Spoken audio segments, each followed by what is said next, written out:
Kapil Sharma's cafe, Cap's Cafe, has been attacked yet again. Shots have been fired at Kapil Sharma's cafe. This is the second such firing incident in just a month. Over 25 shots were fired at Kapil Sharma's cafe. This is shots were fired at his cafe in Canada's Surrey. This is for the second time that this has happened in just a month. Two gangs, Gurpreet Singh alias Goldie Dhillon and Lawrence Bishnoi, in posts on social media, they have claimed responsibility for this attack. In fact, Ian MacDonald from the Surrey Police in Canada joins us on the broadcast at this point of time. Ian, first of all, could you give us any details about this incident? What time did it take place? What were the circumstances? Any details about that?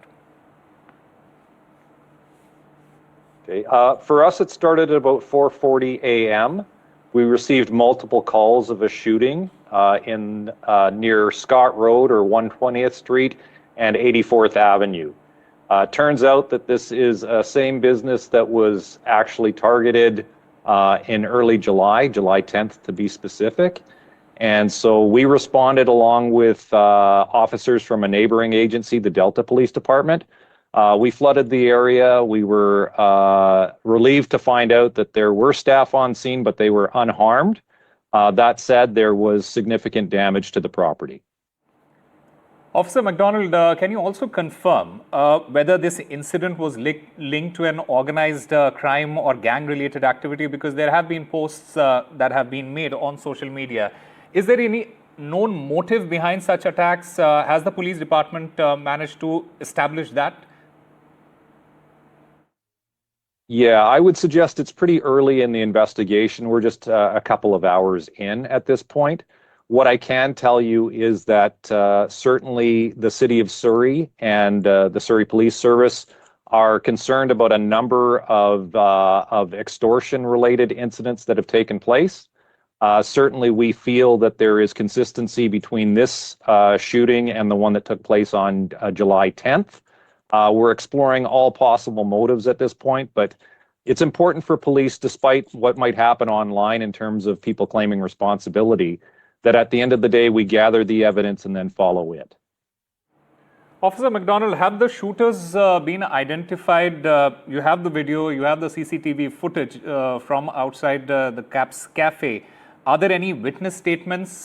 Give us a sense of that. Have you been able to identify any of that? Yeah, so what I will say is that there were a number of eyewitnesses, and we are canvassing for CCTV as well as dash cam footage to better ascertain who the persons responsible for the shooting are. As I mentioned, our investigators are well aware of the fact that there have been posts online by different parties and by people who are trying to out different parties where there is a claim of responsibility. It's incumbent on us to do the investigation, to follow the evidence, and to talk to all witnesses before we come to that same conclusion. Officer, has Kapil Sharma or any member of his team been interviewed by the police? Have they managed to get in touch with you? Yeah, what I can tell you is since the July 10th incident, we have been in touch with all of the parties that have connections to the cafe. We will endeavor to continue that relationship to work together to see if we can get to the bottom of why this is happening exactly. And as I mentioned, it's not news, but there has been an uptick in extortions in the City of Surrey. And certainly we believe that there are connections that go well beyond the boundary of this city into other parts of the Lower Mainland and even across Canada. Officer MacDonald, as far as safety measures are concerned, has extra security been beefed outside Kapil Sharma's cafe, around that cafe or in and around that area? The short answer is yes. Anywhere where we have a high-profile incident, anywhere where we have a reported extortion, we increase patrols. In some instances, we've even established some video surveillance. That to say, we at the end of the day have about 800 police officers for a city of almost 600,000, a population of 600,000. And so we can't be at all places at all times, but certainly in terms of extra patrols, safety plans, and in some instances using CCTV, we are trying to obviously bring this to the forefront in terms of safety and do what we can in terms of extra patrols. Okay, Officer, one final question from you. What message do you have, especially for the Indian diaspora as well as the local community following such incident? Because this has been the second time that something like this has taken place. There are talks of Khalistani extremists being involved in this. What message do you have for the Indian community? Yeah, I want everyone in Surrey to know that Surrey Police Service takes these incidents very seriously. We have a dedicated team of investigators that will be working diligently to find the persons responsible and hold them accountable.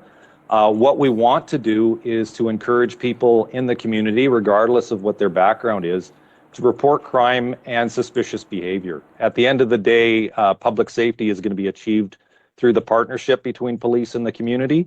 And so we want to emphasize that. There are parties at work that are trying to divide the community. And I think that we have to be more resilient and we have to band together in times like this. All right. Ian McDonald, the Surrey Police Service Media Liaison, speaking to NDTV. Thank you very much for giving us all those details.